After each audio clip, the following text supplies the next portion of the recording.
ভাই যখন বউ না থাকে তখন কি করতে হয় স্বামীদের দেখেন। এই যে কড়াই পরিষ্কার করলাম, এটার মধ্যে কি রান্না করব সেটা দেখাবো, লাইনে থাকেন। ভিডিওটা কিন্তু অনেক লম্বা হবে। কি কি কাজ করতে হয় সেটা আপনাদের দেখাবো আজকে, চলেন।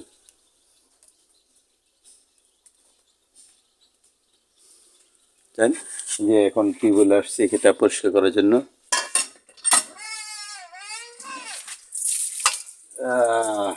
এই যে পরিষ্কার হয়ে গেল, চিকচিক করছে। এখন এটাকে সেটা পরিষ্কার করে এখন যাচ্ছি লাকড়ির ঘরে, লাকড়ি নিয়ে আসতে।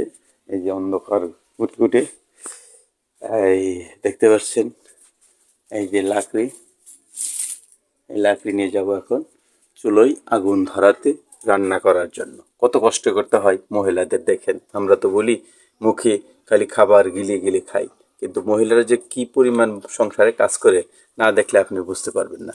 এই লাকড়ি দিয়ে, এই লাকড়িটা দিয়ে আগুন ধরাবো, চলেন। তারপর এই মাটির চুলায় আগুন ধরাতে হয়। মহিলাদের অনেক কষ্ট করতে হয়, আগুন ধরানো এত সহজ না, মাটির চুলায় অনেক কঠিন। লাকড়ি দিয়ে চুলায়, এই যে লাকড়ি নিয়ে আসছে, এই লাকড়ি দিয়ে চুলায় আগুন ধরাতে অনেক কঠিন, হিমশিম খেতে হয়। গ্রামে যেমন গ্যাসের সুইচ দিলেই আগুন জ্বলে, কিন্তু গ্রামে তা নয়। শহরে সুইচ দিলেই জ্বলে গ্যাসে, কিন্তু গ্রামে তা নয়। গ্রামে আসে গেছে, কিন্তু পাইপের গ্যাস নাই, বোতলের গ্যাস ব্যবহার করতে হয়।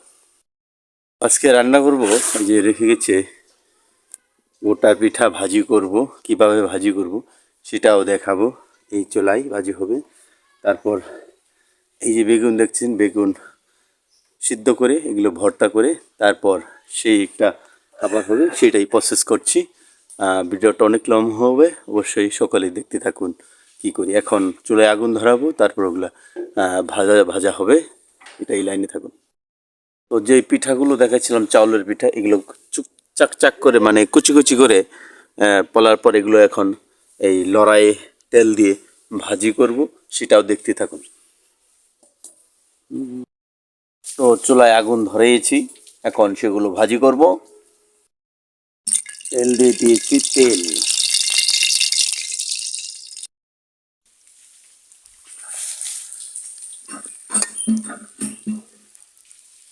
ভাজি হচ্ছে, খুবই মসমসা আকারে ভাজা হচ্ছে। খেতে খুবই সুস্বাদু হবে, এই বেগুন পোড়া দিয়ে খাবো, অসাধারণ। দেখতেই থাকুন। অনেক কঠিন, শহরে রান্না নয়, লাকড়ির চুলায় রান্না করতে হয়, খুবই কষ্ট করে আমাদের গ্রামের মহিলারা। এই সেই দুইটা বেগুন পোড়লাম, এই চাউলের পিঠা দিয়ে খাবো ইনশাল্লাহ। দেখি কিরকম হবে। এগুলো বাঁচতেই থাকুক, বাঁচতে হবে, তারপর পরিষ্কার করতে হবে, তারপর ভর্তা করবো, তারপর খাবো ইনশাল্লাহ। দেখতে থাকবো। খুবই সুন্দরভাবে ভেজে এখন রেখেছি, এগুলো খাওয়ার জন্য প্রস্তুত। এই যে বেগুন ভর্তা করেছি, এখন খেয়ে দেখবো কেমন লাগে। বিসমিল্লাহ, বিসমিল্লাহ। সেই টেস্ট আর টেস্ট। নিজে হাতে রান্না যে এত টেস্ট সেটা বলার মতো না। খুবই কষ্ট করে রান্না করে খেলাম, ভালো লাগলো। অবশ্যই ভিডিওটা ভালো লাগলে শেয়ার করে দিবেন। আর এরকম মাঝে মাঝে বাড়ির কাজগুলো করবেন, বিবি বাচ্চারা কীরকম করে সেটা অনুভব করবেন, যে বউ বাচ্চা মা বাবারা কীভাবে কষ্ট করে বাড়িতে, সেটার অনুভব করবেন। ভালো থাকবেন, আসসালামু আলাইকুম।